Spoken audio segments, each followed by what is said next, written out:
जय जय श्री सीताराम, जय हनुमान, जय गुरुदेव भगवान, जय बाबा वैद्यनाथ, जय माँ जगदम्बे, हर हर गंगे, माँ गंगे, श्री सीताराम।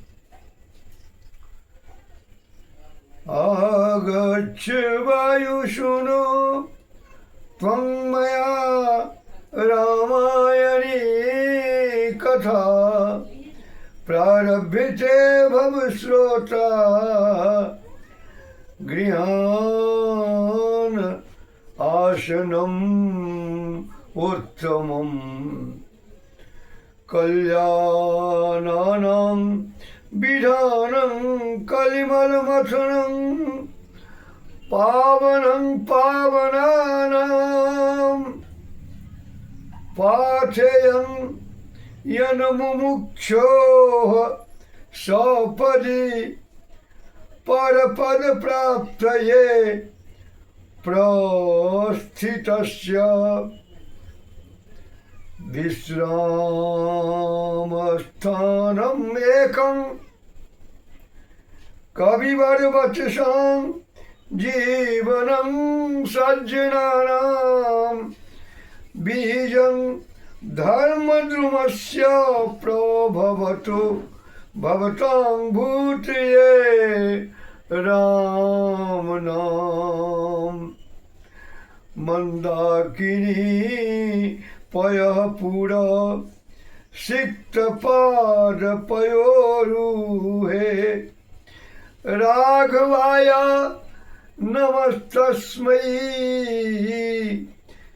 श्री चित्रकूट विहारिणे अयोध्या राजमहिषी श्री सीताराम वल्लभा जानकी जयतान नित्यं श्री चित्रकूट विहारिणी नीलाम्बुजश्यामल कोमलांगं सीताशमारोपितवामभागं पानो महासायक चारुचापं नमामि रामं रघुवंशनाथं श्रीराम पादाम्बुज चंचरीक समुल्ल शनमानसा पुंडरीकं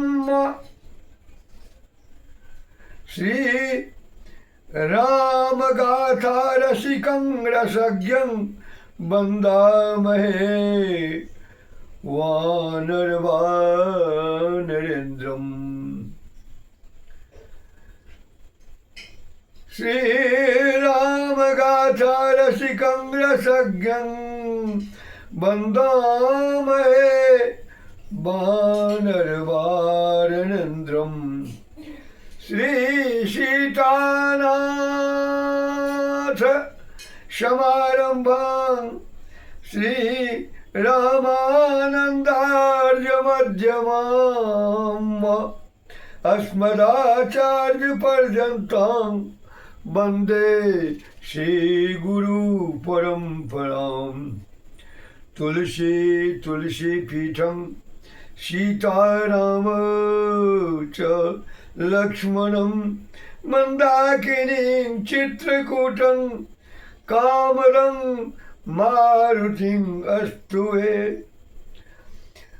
जयति कवि कुमुद चंद्रो हुलसी हर्षवर्धनस्तुलसी सुजन चकोर कदम्बो यत् कविता कौमुदी पिबति वहेयं शीर्षा नित्यं पादपांसुं करद्विषः यन्मूर्ध्ना सादरं धृत्वा शिलाभूता वरांगनाम् सीताराम सीताराम सीताराम जय सीताराम सीताराम सीताराम सीताराम जय सीताराम, सीताराम सीताराम, सीताराम जय सीताराम,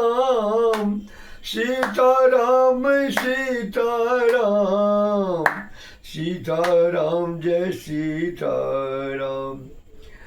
राम बाम दिस जानकी लखन दायनी ओर, ध्यान सकल कल्याणमया, सुरतरि तुलसी तोर।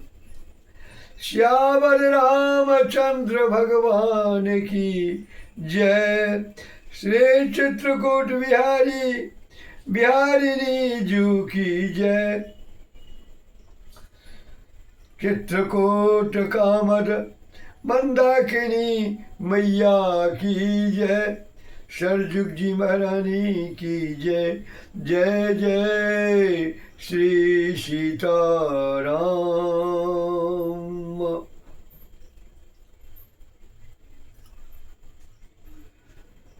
अपार हर्ष के साथ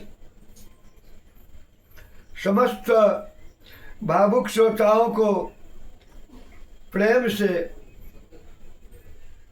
जय जय सीताराम। आइए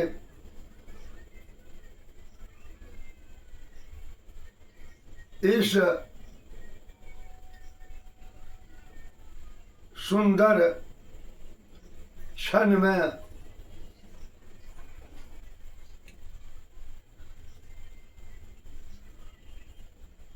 मंगलमय अवसर पर, मैं मंगलमय अवसर इसलिए कहता हूं कि जिस क्षण भगवान के नाम का गान हो, भगवान का चरित्र का गुणगान हो, वही समय तो मंगलमय है।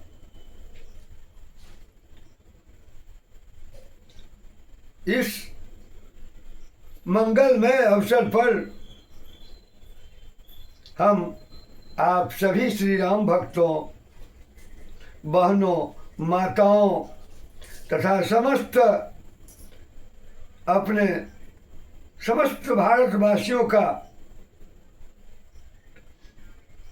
शुभाशंसन करते हुए आपको एक अभिनव सारस्वत उपहार दे रहे हैं।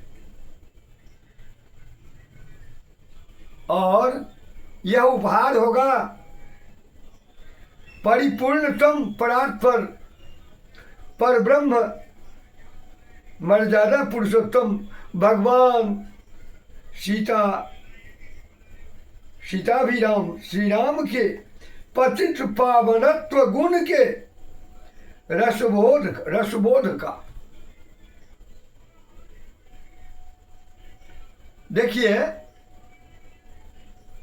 किसी भी व्यक्ति पर या किसी भी व्यक्तित्व पर आकर्षण तब होता है जब उसके गुणों का बोध होता है। जब तक गुणों का बोध नहीं होता अथवा जब तक गुणों में रसानुभूति नहीं होती, तब तक उसके प्रति आकर्षण नहीं होता। इसीलिए तो निर्गुण ब्रह्म के प्रति लोगों का आकर्षण नहीं होता।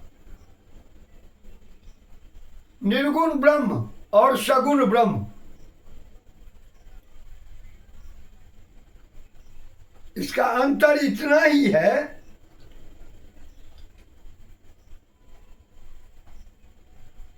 जितना कमल रहित जल और कमल मंडित जल में अंतर है।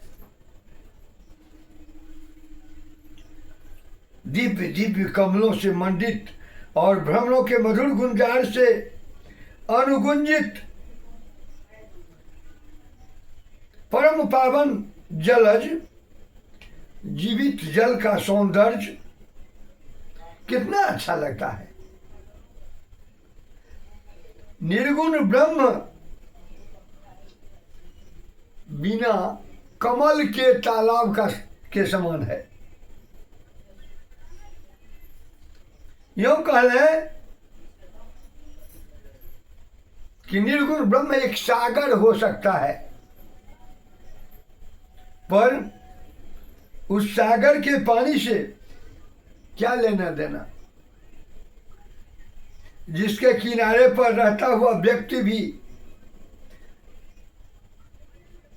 पानी से अपनी प्यास बुझा सकेगा? एक भी घूंट सागर का जल एक प्यासा व्यक्ति अपने मुंह में नहीं डाल सकता, और डाल भी ले तो उसकी प्यास नहीं बुझ सकती। प्यास तो बुझेगी उस कमल मंडित सरोवर के किनारे वाले व्यक्ति की, जहां जाकर कोई प्यासा 2-4 चुल्लू पानी पीकर अपनी प्यास बुझाकर झूम झूम कर आनंदित हो जाता है।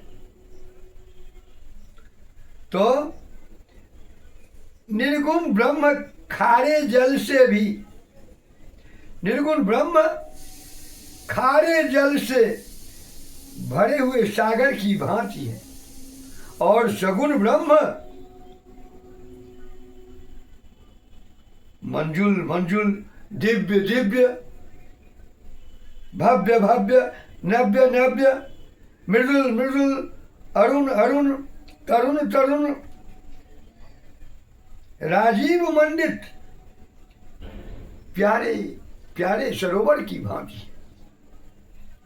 और इसीलिए किष्किंधा कांड में कहा, फूले कमल फूले कमल सोह सर कैसे,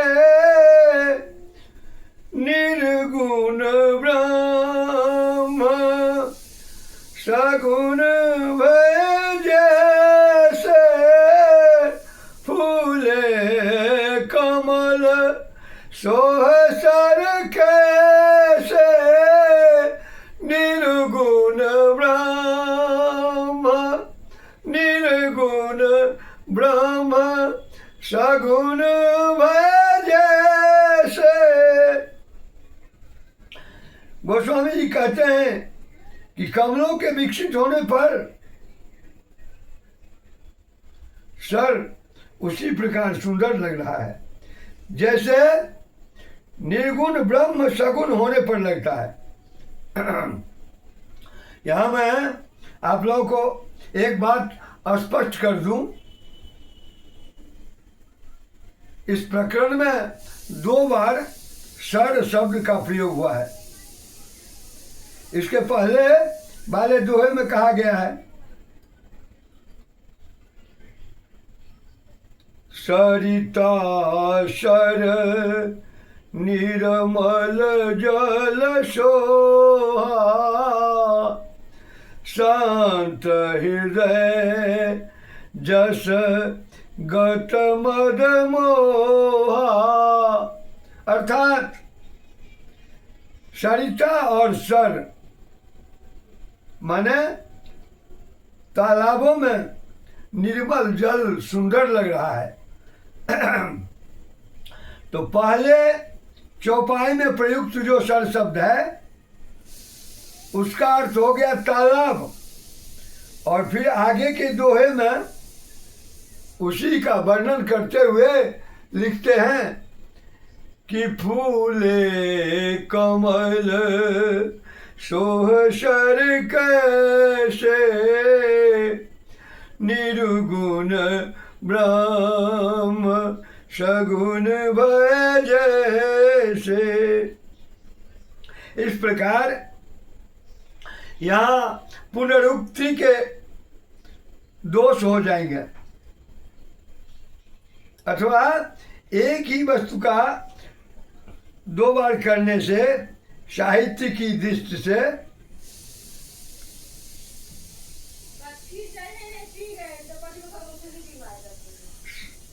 पुनराप्त दोष हो जाएगा। इसीलिए पहली बार प्रयुक्त सर शब्द तालाब के अर्थ में और दूसरी बार प्रयुक्त सर शब्द यहाँ जल के अर्थ में। फूले कमल सोह सर कैसे, कमलों के विकसित होने पर सर अर्थात जल उसी प्रकार सुंदर लग रहा है जैसे निर्गुण ब्रह्म सगुण होने पर सुंदर लगते हैं। अरण्य कांड में जल को ब्रह्म भी कहा गया है। पुरहीन सघन ओट जल बेगिन पाइए मर्म, माया छन्न देखिए जैसे निर्गुण ब्रह्म। इसलिए जब अरण्य कांड में जल को निर्गुण ब्रह्म का उपमान कह ही दिया गया, तो यहाँ भी निर्गुण ब्रह्म के लिए जल का प्रयुक्त होना उचित ही है और उपयुक्त भी।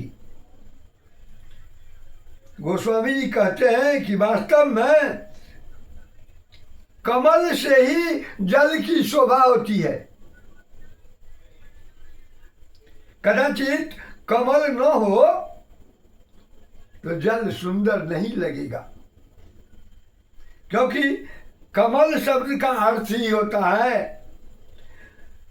कम जलम अमलयति इति कमलम। कम जलम अमलयति इति कमलम, जो जल को निर्मल बना देता है, मधुर बना देता है, मीठा बना देता है, उसे कमल कहते हैं। अर्थात कमल के खिल जाने से जल और मीठा हो जाता है।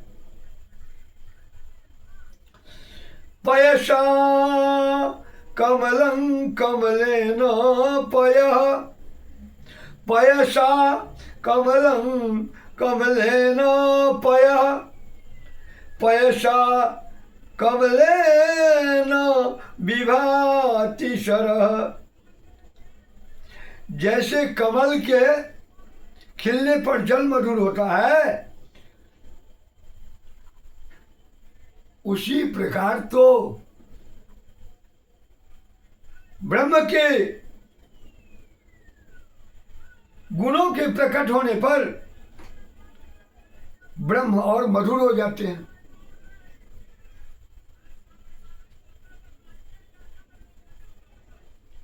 सुंदर हो जाते हैं, उपयोगी हो जाते हैं। लेकिन समुद्र का जल उपयोगी नहीं होता, क्योंकि वह खारा होता है, वह सबके लिए पेय नहीं होता।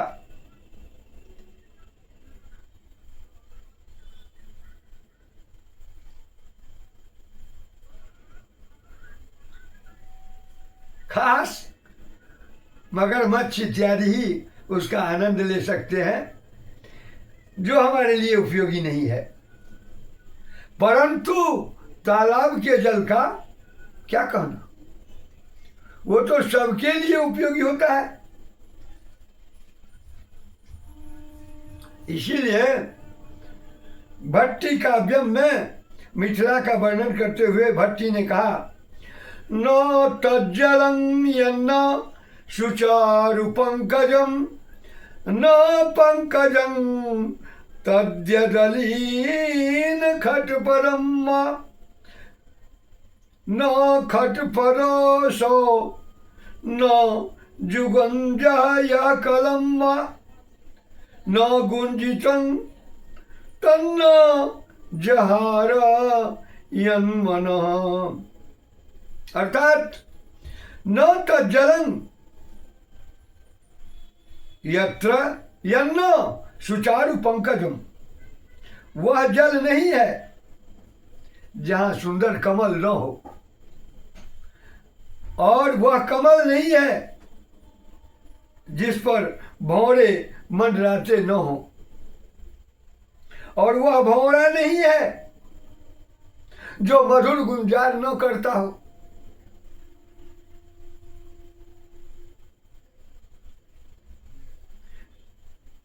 जो मन को न चुरा लेती हो। उसी प्रकार वह ब्रह्म नहीं है जहां गुण न हो, और वह गुण नहीं है जो कोटि कोटि परमहंस, परिव्राजक, जोगींद्र, मुनीन्द्र, परमहंस, अमल आत्माओं को अपने चरणों में खींच न ले, और वह आकर्षण नहीं है जहां संत कुछ गुनगुना न दे, और वह गुनगुनाना नहीं है जो मस्ती में सबको झूमा न दे। गायन्ति सन्मुखरितां बबलीया वारितां, सन्मुखरितां सन्तः, सन्मुखरितां सन्तः मुखरिताः, यया सा सन्मुखरिता, संत जिससे मुखरित हो जाते हैं उसे सन्मुखरता कहते हैं। सामान्य लोगों को परस्पर गपाष्टक करने में आनंद आता है, और हम लोगों को कौशल्या जी के बारे, दशरथ जी के दुलारे, मैथिली जी के नेत्र तारे और अयोध्या वासियों के सहारे श्री रघुनाथ जी की चर्चा में वही आनंद आता है। देखिए, संत और गृहस्थ में यही तो अंतर होता है। जब गृहस्थ एक दूसरे से मिलते हैं तो वहाँ काम चर्चा होती है, धाम चर्चा होती है और दाम चर्चा होती है। पर जब संत एक दूसरे से मिलते हैं तो काम चर्चा नहीं करते, धाम चर्चा नहीं करते, दाम चर्चा नहीं करते, वह तो केवल राम चर्चा करते हैं। बोलिए जय जय श्री सीताराम। भगवान का एक बड़ा मधुर प्रकरण है। जब दुर्योधन ने विदुर जी को निकाल दिया और जब विदुर जी तीर्थ यात्रा को चले गए, 36 वर्ष पर्यंत वे निरंतर तीर्थ यात्रा करते रहे। उस समय उन्होंने जमुना के तट पर तत्रोद्भवं भागवतं ददर्श, परम भागवत शिखामणि उद्भव जी को देखा, और उस समय उनका मन भावुक हो गया, क्योंकि सबके दर्शन हो जाते हैं पर संतों के दर्शन नहीं हो पाते। जीवन में हम आप चाहे तो सब कुछ मिल सकता है, बेटा मिल सकता है, बेटी मिल सकती है, पत्नी मिल सकती है, अनुरूप पति मिल सकता है, घर द्वार मिल सकता है, मोटर कार मिल सकती है, प्रतिष्ठा पद मिल सकता है, सब कुछ मिल सकता है। मेरे बच्चों, पर भगवान में के प्रेम में झूमने वाले लोग बहुत कम मिलते हैं। दुर्लभं मानुषं जन्म देहिनां क्षणभंगुरम् दुर्लभं मानुषं जन्म देहिनां क्षणभंगुरम् तत्रापि दुर्लभं मन्ये वैकुंठ प्रिय दर्शनम्। 9 योगेश्वरों से राजर्षि निमि कहते हैं कि यह मनुष्य देह बहुत दुर्लभ है और उस मनुष्य देह में भी वैकुंठ प्रिय दर्शनम, भगवान के लाडले लोगों का दर्शन तो बहुत दुर्लभ है। वहां तो न जाने कितने कितने युगों के, कितने कितने कल्पों के, कितने कितने जन्मों के पुण्य जब उदित होते हैं तब भगवान के प्रेम में झूमने वाले भक्तों के दर्शन होते हैं।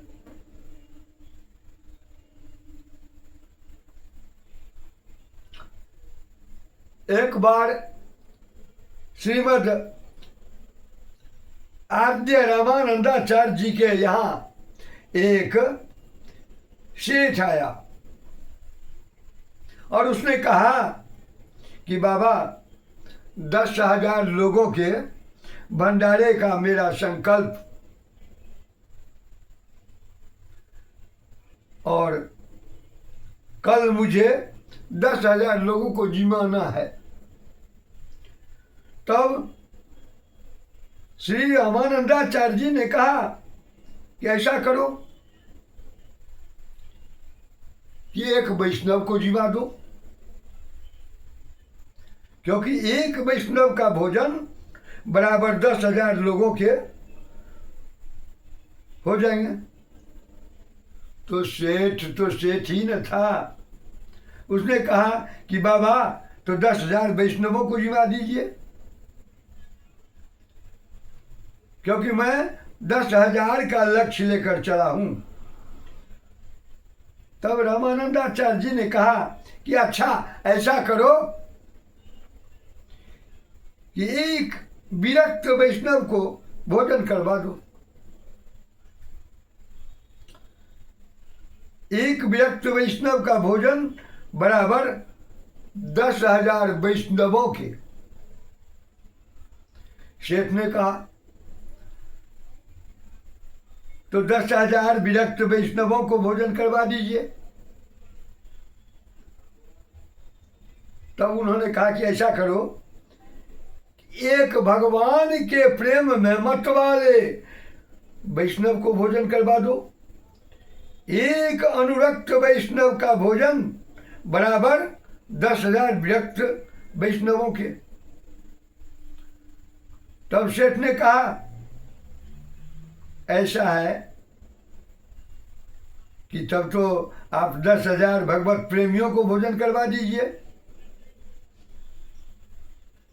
तब उन्होंने एक थप्पड़ लगाया उसके गाल में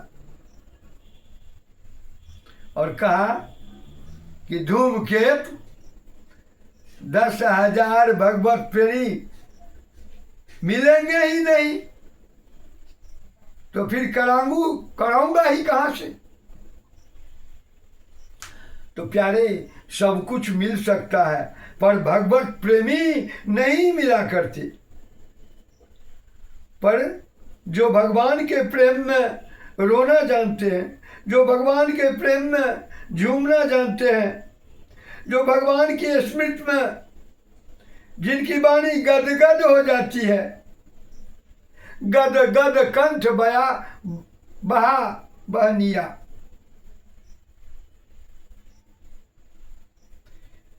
ऐसे परम भागवत शिखामणियों के दर्शन तो बहुत दुर्लभ होते हैं।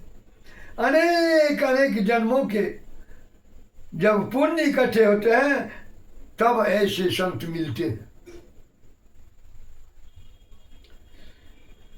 ये खां संसमन्नात पुंसां सद्यः शुद्धयन्ति वै गृहाः किं पुनर्दर्शन स्पर्श पाद संवाहनादिभिः। ये श्रीमद् भागवत का श्लोक है। संतों के फोटो नहीं होते, संतों की छवि होती है, भगवान का चित्रपट होता है और साधारण गंवार लोगों के फोटो होते हैं। विवाह के समय लड़के लड़कियां की फोटो होती है, छवि नहीं होती। तो जिनकी छवि के दर्शन करने से, जिनकी छवि अपने घरों में रखने से घर पवित्र हो जाते हैं, उन्हीं संतों के दर्शन हो, उनके चरण छूने का, उनके चरण दबाने का सौभाग्य मिले तो फिर क्या कहना।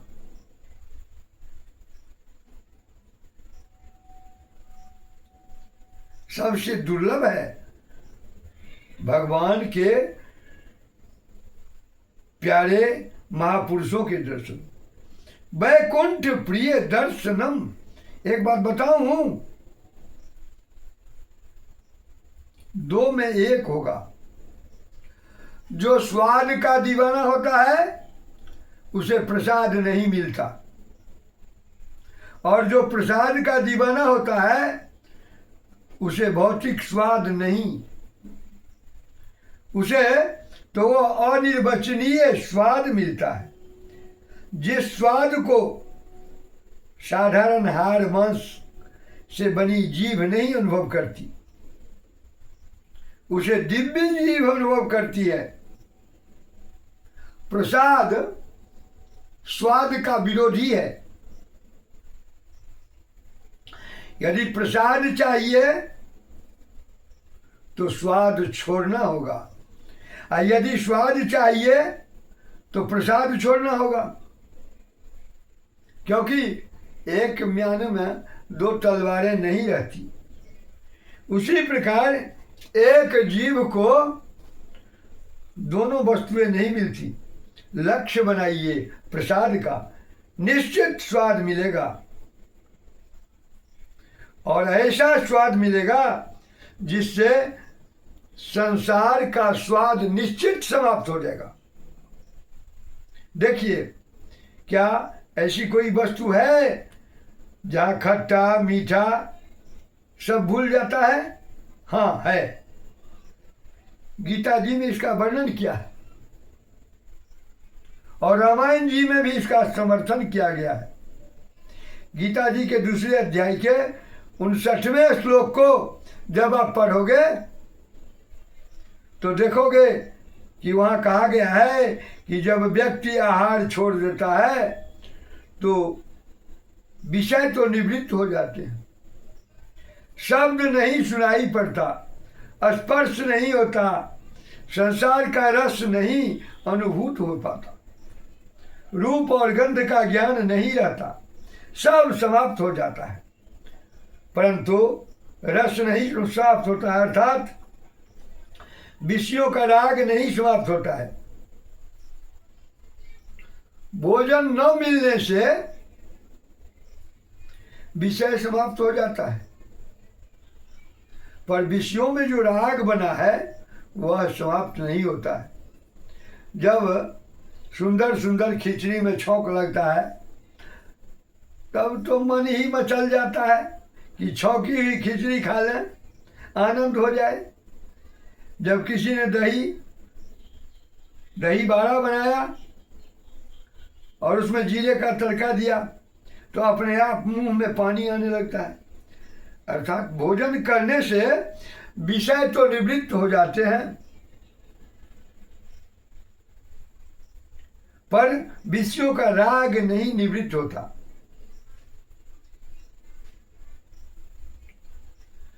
जब आनंद कंद मुकुंद सतत मुनिजन परिपीत चरणारविंदाम मंद मकरंद सच्चिदानंद करुणाकंद गोविंद नंद नंदन सिख पिच्छ मौलि राधा बक्षो भूषण राधा श्री कौस्तुभ मणि राधा राधित श्री विग्रह परिकलित परमानंद विग्रह समस्त विहित शत्रु निग्रह नीलमणि श्याम के चरणारविंद मकरंद का जब स्वाद मिल जाता है तो राग भी व्यक्ति का निवृत्त हो जाता है। विषया विनिवर्तन्ते निराहारस्य देहिना रसवर्जं रसोप्यस्य परं दृष्ट्वा निवर्तते। रसं वर्जित्वा इति रसवर्जं। यहाँ द्वितीयायाश्च पाणिनि सूत्र से नमूल प्रत्यय हुआ है, अर्थात सबसे दुर्धर्ष यदि कुछ है तो वह रस है, और इसका निवर्तन तब होता है जब जीव पूर्ण अनुराग रस सार समुद्भूत परम पावन पंकजायमान श्रीमद राघवेंद्र के चरणारविंद का मंजुल मंजुल मधुर मधुर मृदुल मृदुल दिव्य दिव्य भव्य भव्य नव्य नव्य मकरंद समास्वाद का सौभाग्य प्राप्त कर लेता है। उसका नाम लेते ही मेरे मुंह में तो अभी पानी आ गया, इतना सुंदर स्वाद है उसका। इसीलिए निवेदन करते हैं कि चक्रवर्ती दशरथ जी के जीवन में एक ऐसा क्षण आया जहां वे खाटी मीठी सब भूल गए। आपको स्मरण आ गया होगा कि चक्रवर्ती जी के हाथ में मिथिलाधिराज द्वारा लिखी गई पत्रिका है, और उसमें मिथिलाधिराज की लेखनी से उस कागज पर जो लिखा गया उसमें अक्षराकार ब्रह्म आया। तब उस पत्रिका को देखकर जब उस अक्षराकार ब्रह्म का चिंतन किया तो उस समय चक्रवर्ती जी के हृदय में नराकार ब्रह्म आ गया। तब गोस्वामी जी ने कहा, राम लखन उर करबर चिट्ठी रही गए कहत न खाटी मीठी। पंक्ति देखिए, हृदय में श्री राम लक्ष्मण है, राम लखन उर, हाथ में जनक राजी की भेजी हुई श्री राम लक्ष्मण की जसोरस से शांदित दिव्य परम पावनी ज्ञापत्र पत्रिका को देखकर चक्रवर्ती जी रही गए खतन खाटी मीठी, अर्थात रस विस्मृत हुआ। रस वर्जन रसोप्यस्य परं दृष्ट्वा निवर्तते। उस परिपूर्णतम परात्पर परमेश्वर पराधिलोकाधिशायी परम पावन पर परम पयोज पावन मकरंद वशीकृत परम रसिक परम बीतराग परमहंस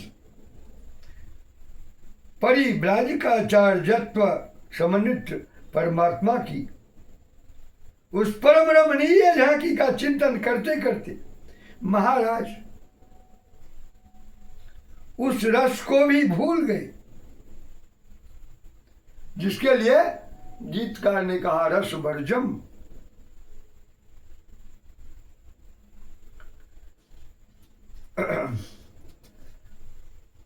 बोलिए प्रेम से भक्तवत्सल भगवान की जय।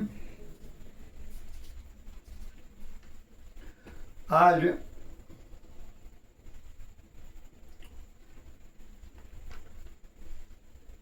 मेरे श्रोता सागरों, भाइयों बहनों, संतों,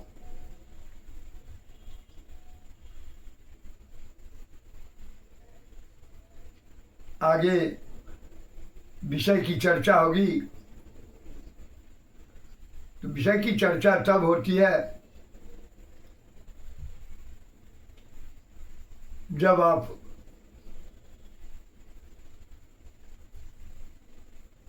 गुण से परिचित होंगे तब।